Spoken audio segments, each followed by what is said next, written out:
The Nova Guest List Podcast with Kieran McGuinness. The very best in indie, alternative and homegrown music from the seriously addictive Radio Nova.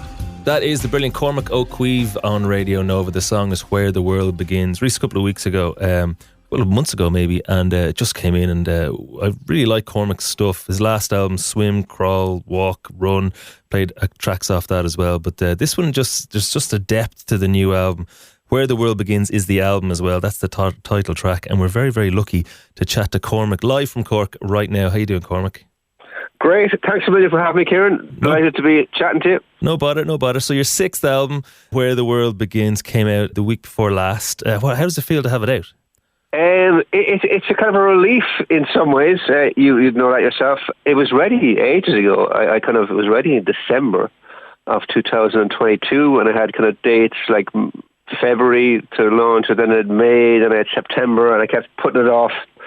So it's kind of a relief, but then you have the kind of stress of promoting it and worried about whether people will like it, or will it get played, and will people buy it? But I think I'm nearly over that now. I think it's kind of the work is kind of nearly finished. Yeah, but that's the standard. I love the process and the recording and the writing, and then I remember I have to promote it. I'm like, so is anyone going to tell me this is good, or how does this work? It's weird. Yeah, it can be tougher, right? So look, go on. I can't remember what I was going to say. Okay. Well, I mean, the album it's a really pleasurable album to listen to. It's melodic. It's kind of indie pop, I suppose, but there's a kind of richness to that as well. But there's a really interesting story behind it that knits it all together. You could tell us a little bit about it.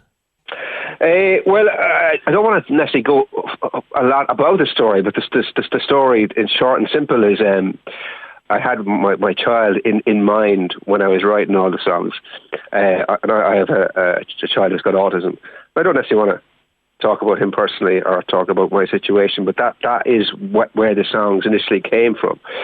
In fact, it was kind of around lockdown, and I put on a Prefab Sprout album, because I'm not a massive Prefab Sprout fan, even though I really like him, and most of my albums have been compared to them. Well, I was going to say, your line delivery, the kind of crispness of your line delivery is quite like Paddy McAloon's delivery. Well, I've taken it as a compliment now. Yes. For years, I would kind of argue it and say, but I don't know them.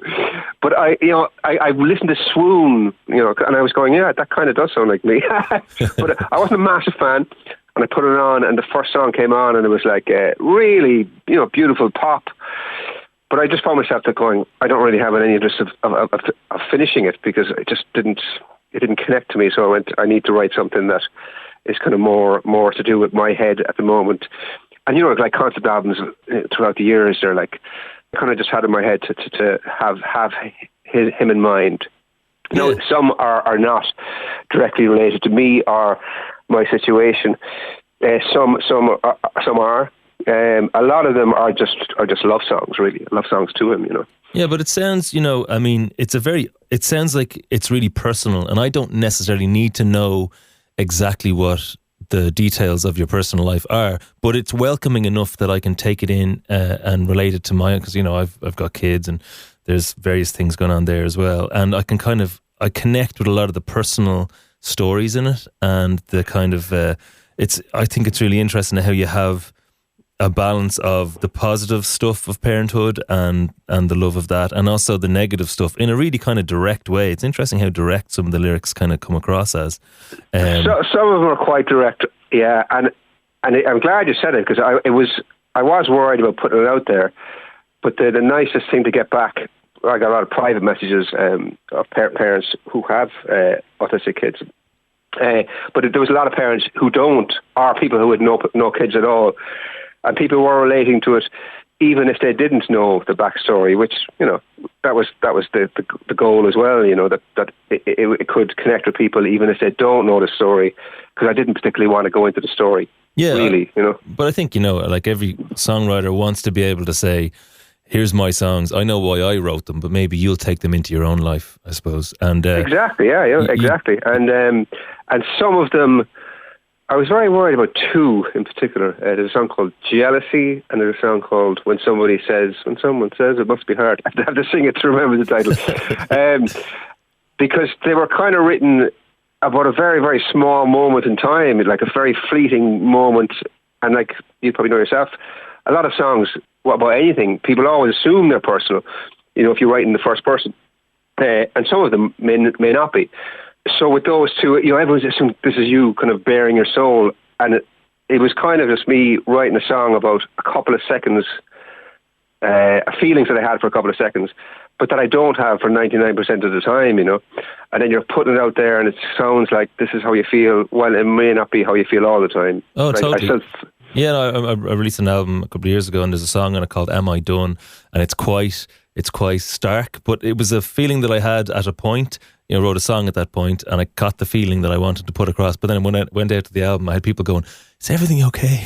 but that's what it is. I mean, and those songs are important. You get that feeling out there and move on, or get that feeling out there and then deny it, or whatever. But if it's there and you have that feeling you've had while you're writing them, it can be it can end up being very honest and very bare and very vulnerable. Yeah, but really important stuff. Yeah. Well, look, it's a pleasure to listen through the songs. You've got a fleet of gigs coming up, and you're doing something where you play a gig every month. Tomorrow night is in Wicklow, in Hollywood and Wicklow. Yes. So at the gigs, how have you been playing the songs at the gigs, and do you feel the feelings again, or are you able to kind of just have them as a kind of a presentation that you don't have to kind of drag yourself through the feeling that you had at the time?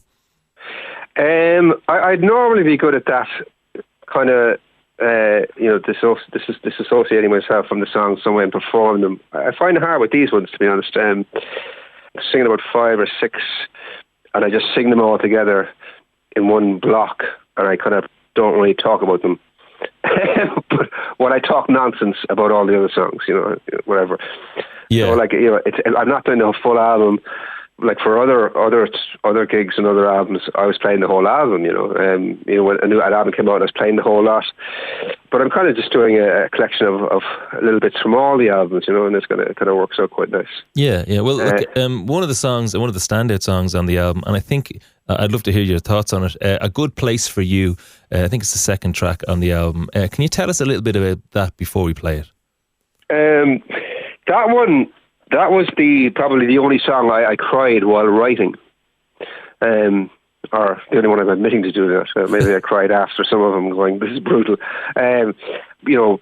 Which again I think is a universal thing for parents, is worried about what will happen to your children when you move on, when you die.